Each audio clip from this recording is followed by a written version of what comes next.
Assalamualaikum warahmatullahi wabarakatuh.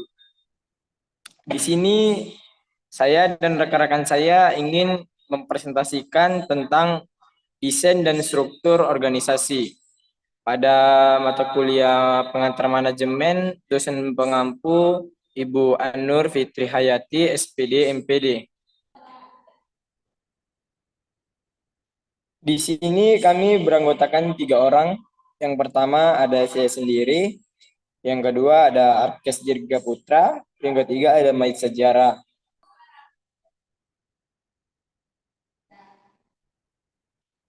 Langsung saja kita masuk ke materi pertama, akan dibacakan oleh Mait Sejarah.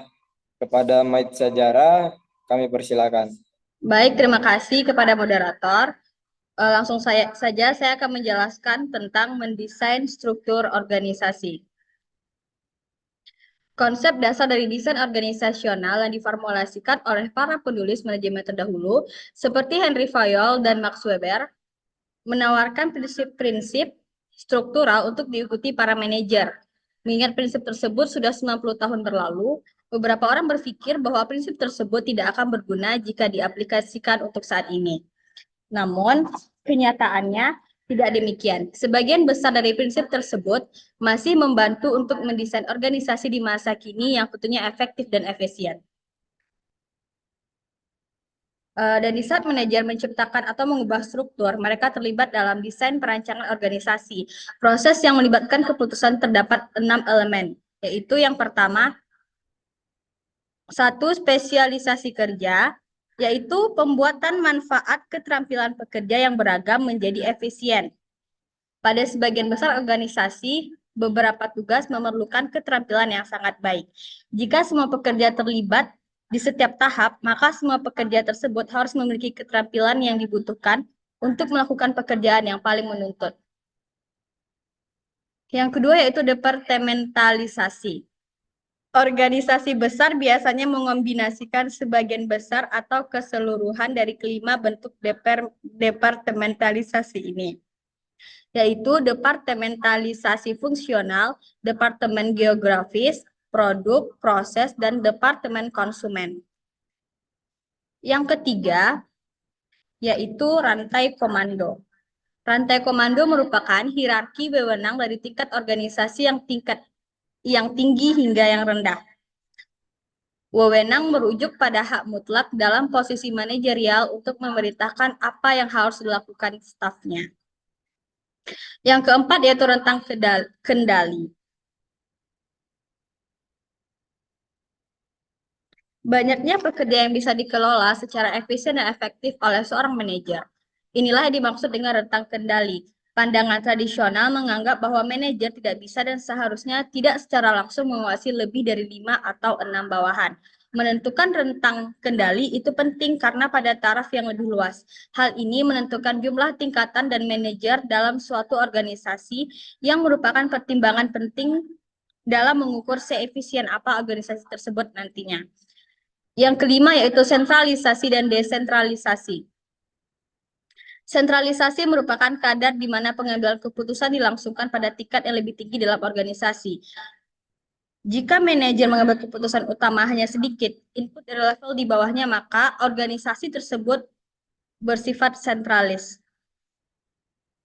Yang keenam yaitu formalisasi. Formalisasi adalah standar pekerjaan organisasi dan taraf perilaku pekerja dipandu oleh beragam aturan dan prosedur. Selanjutnya, saya akan menjelaskan materi kedua yaitu tentang struktur mekanistik dan organik. Organisasi mekanistik adalah hasil alami dari menyatukan keenam elemen dari struktur organisasi berpegang pada prinsip rantai komando yang memastikan eksistensi dari sebuah hierarki otoritas formal di mana setiap orang dikendalikan dan diawasi oleh penyelia. Sedangkan organisasi organik adalah sebuah bentuk organisasi yang sangat adaptif, longgar, dan fleksibel jika dibandingkan dengan organisasi mekanistik yang kaku dan stabil.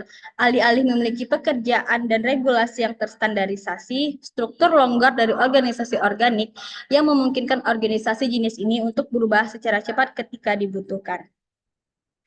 Sekian penjelasan materi dari saya kembalikan kepada moderator. Baik, terima kasih kepada Maitza Jara. Materi selanjutnya akan dijelaskan oleh Arkes Dirga Putra.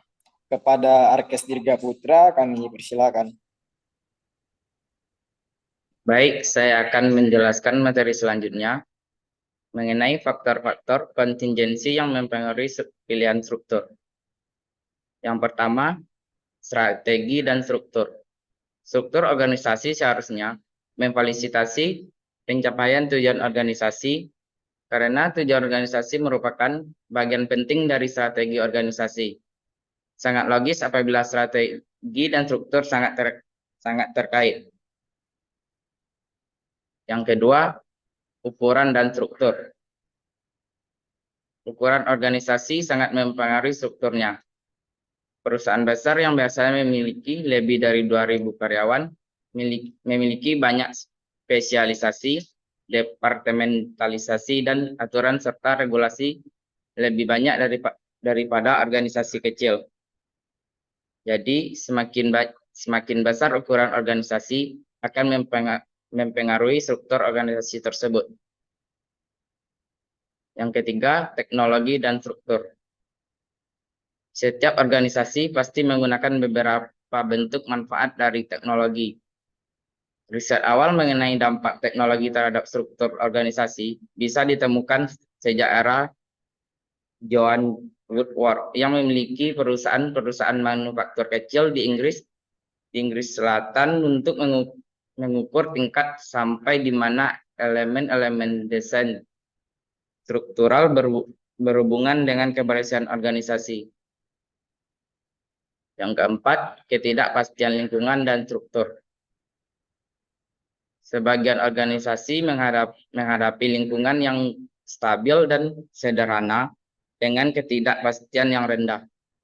Sementara organisasi lainnya menghadapi lingkungan yang dinamis dan kompleks dengan banyak ketidakpastian. Manajer berusaha meminimalkan ketidakpastian lingkungan tersebut dengan menyelesaikan struktur organisasinya. Materi selanjutnya mengenai desain organisasi tradisional. Ketika merancang sebuah struktur, manajer bisa memilih salah satu dari desain organisasi tradisional. Struktur ini cenderung bersifat mekanistik. Yang pertama, struktur simpel. Merupakan desain organisasi dengan departementasi yang rendah, rentang kendali yang luas, wewenang yang tersentralisasi pada satu orang, dan sedikitnya formalisasi. Kan tetapi dengan semakin banyaknya pekerjaan, kebanyakan perusahaan beralih dari struktur simpel ini. Yang kedua, struktur fungsional. Merupakan desain organisasi yang mengelompokkan keahlian pekerjaan yang serupa atau terkait. Yang terakhir, struktur divisional merupakan struktur organisasi yang terdiri dari unit atau divisi bisnis yang terpisah. Dalam struktur ini, setiap divisi memiliki otonomi terbatas. Dengan seorang manajer divisi memiliki wewenang atas unitnya dan bertanggung jawab atas kinerja unit tersebut. Baik, terima kasih kepada Arkes Dirga Putra. Materi selanjutnya akan saya jelaskan sendiri. Desain organisasi kontemporer. Banyak organisasi seperti Panera dan Arizona Republic menemukan bahwa desain organisasi tradisional seringkali tidak cocok dengan lingkungan sekarang yang lebih dinamis dan kompleks. Justru organisasi harus lebih ramping, fleksibel, dan inovatif. Dengan kata lain, organisasi harus lebih organik, dan organisasi kontemporer ini meliputi struktur tim, matriks, dan struktur proyek, organisasi tanpa batas, serta organisasi pembelajaran. Yang pertama ada struktur tim. Struktur tim merupakan bentuk dari keseluruhan organisasi yang terdiri dari tim-tim kerja yang melakukan tugas organisasi.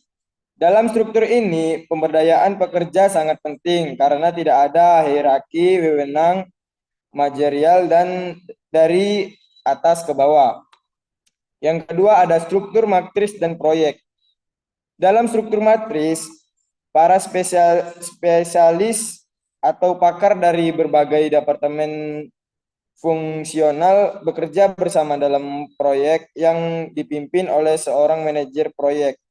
Salah satu aspek khas dari desain ini adalah bahwa desain tersebut menciptakan rantai komando ganda di mana pekerja memiliki dua manajer bidang fungsional dan manajer produksi atau proyek yang berbagi wewenang.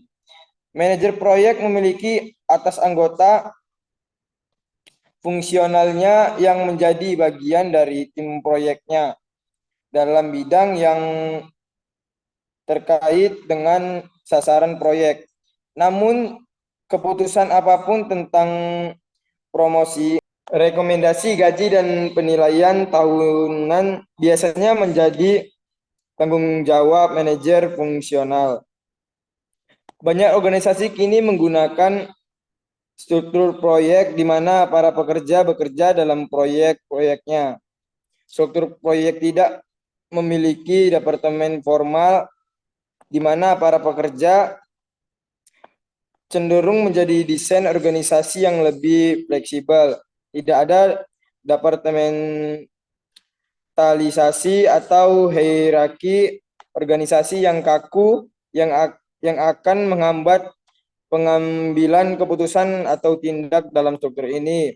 Manajer berperan sebagai fasilitator, mentor, dan pelatih. Yang ketiga ada organisasi tanpa batas.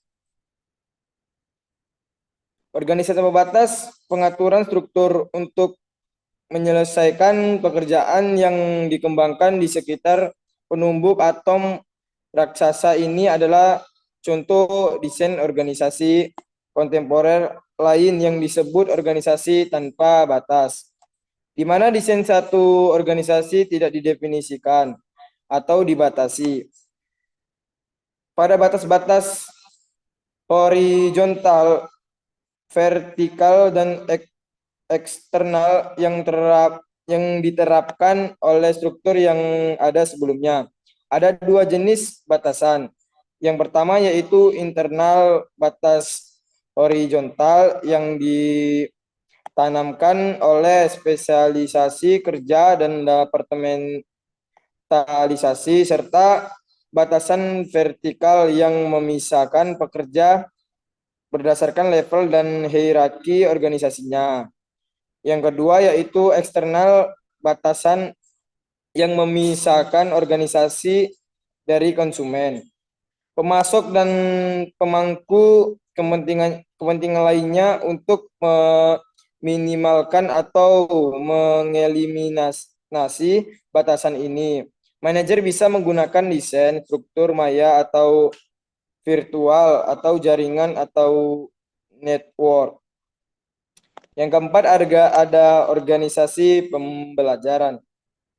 Dalam menjalankan bisnis dalam lingkungan global yang kompetitif, peritel Inggris Tesco menyadari betapa pentingnya toko-toko Tesco berfungsi baik di belakang layar. Perusahaan ini melakukan dengan menggunakan perangkat yang terbukti keampuannya yang disebut Tesco in a Box yang mendorong konsistensi dan operasinya dan berperan sebagai sarana untuk berbagai inovasi. Tesco merupakan salah satu contoh dari organisasi pembelajaran atau learning organizations, yaitu suatu organisasi yang telah mengembangkan kapasitas untuk secara kontinu belajar, beradaptasi, dan berubah.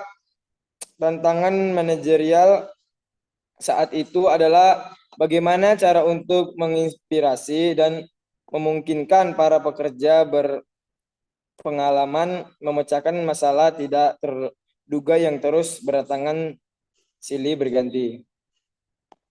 Untuk mengakhiri hasil dari presentasi kami, maka kami dapat menyimpulkan konsep dasar desain organisasi yang dirumuskan oleh pionir manajemen seperti Henry Fayol dan Max Weber menekankan relevansinya dalam merancang organisasi yang efektif dan efisien saat ini. Proses yang melibatkan keputusan terdapat 6 elemen kunci yang terlibat dalam desain organisasi, termasuk spesialisasi pekerja, departementalisasi, rantai komando, rantai kendali, sentralisasi, dan desentralisasi.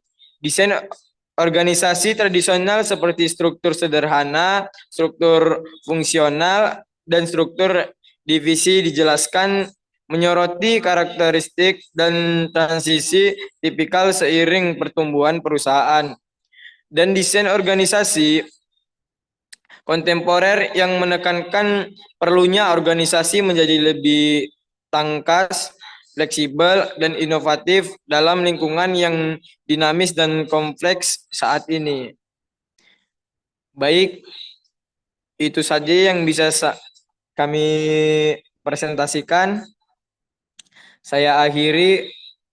Wassalamualaikum warahmatullahi wabarakatuh.